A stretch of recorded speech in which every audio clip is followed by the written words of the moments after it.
Now we're going to speak to Gushwell Brooks, who's the spokesperson for the Human Rights Commission. Gushwell, of course, we are getting lots of reaction on social media about this.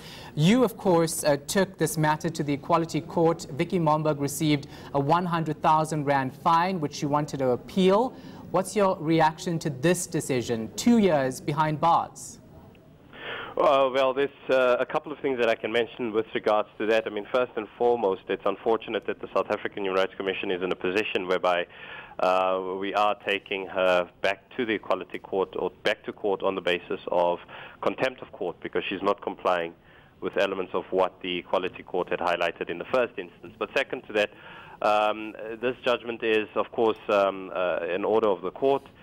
In this instance, the matter was brought in front of a criminal court, and you know that the onus of proof is much higher within, or the burden of proof within a criminal matter is much higher, where you have to prove the matter beyond a reasonable doubt. And beyond a reasonable doubt, it's been proven that Ms. Momberg, in this instance, found herself guilty of 4 counts of crimen injuria, more specifically the use of the K word. And the same principles as highlighted within the Equality Court apply in this particular instance.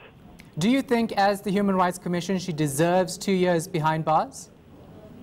As I said, in this instance, this is what the criminal court had found, and I think that it is, as harsh and as heavy as the sentence might sound, I think this is a clear warning and a clear indication of the fact that if you do commit acts of hate speech, and there's a criminal element to it, that there is going to be consequences to it, and that this is a fair warning to all within South Africa.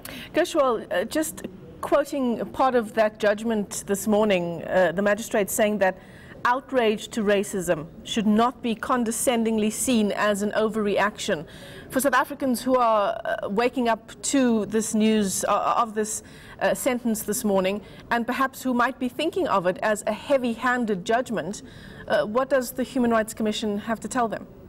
I mean, the exact same principles came out in the Equality Court matter, where the use of the K word was basically found not to be, that there is no excuse for the use of the K word within any particular context, especially within the context where you're having a rant. I will remind the public and yourselves that Ms. Momberg, for example, at the time stated that she was fearful and that she had been severely stressed, and she'd been through this smash and grab incident that happened to involve a black person, and then when she saw this black police officer or group of black police officers, that she then reacted in the way that she did. And I mean, what does that tell you? It tells you that this is someone that is using the K word flippantly and in a very sort of in a casual manner, and doesn't see the harm that she causes. And I think that it's very clear from the Equality Court in this instance that it is a harmful statement and that it is an act of hate speech. And I think this is a lesson for all South Africans in this particular instance. Gushwell, do you think this 2-year sentence will act as a deterrent, or is it something that specifically will cause more outrage about this issue of racism in South Africa? Well, the hope in the legal system and throughout the justice system is always that any custodial sentence for any particular crime is always going to be a deterrent. So in other words, that the people understand that if I am found guilty of a particular act, that I can find myself behind bars, and therefore I will rather not act or say or do anything that will get me in that particular position.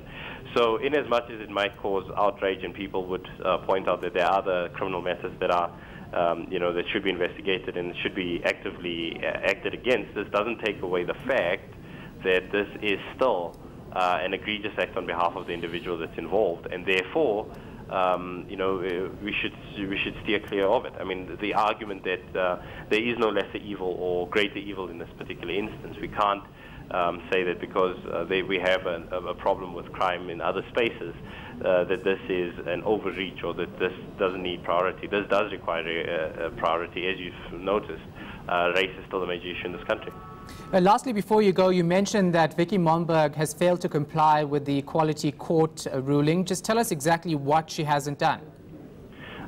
So the full details of it, but in essence she's looking at contempt. So the full extent of what she had to comply with based on the judgment has not been fulfilled on her side. I mean, further details will be available at a later stage when we are able to take this matter and present it in front of court and say that, listen, Ms. Momberg is not compliant with this judgment, and that we're looking at taking it further in terms of contempt of court order, and what that also means. Are we going to take it further? Are we going to take it to a point? Are we going to take it to a point whereby we take it, beyond just simply saying that this is contempt? She was supposed to actually issue an apology on social media and on your website. Has that happened? No, that has not happened at this stage, no. All right, thanks so much for your time and insight. We appreciate it. Human Rights Commission spokesperson Gushwell Brooks.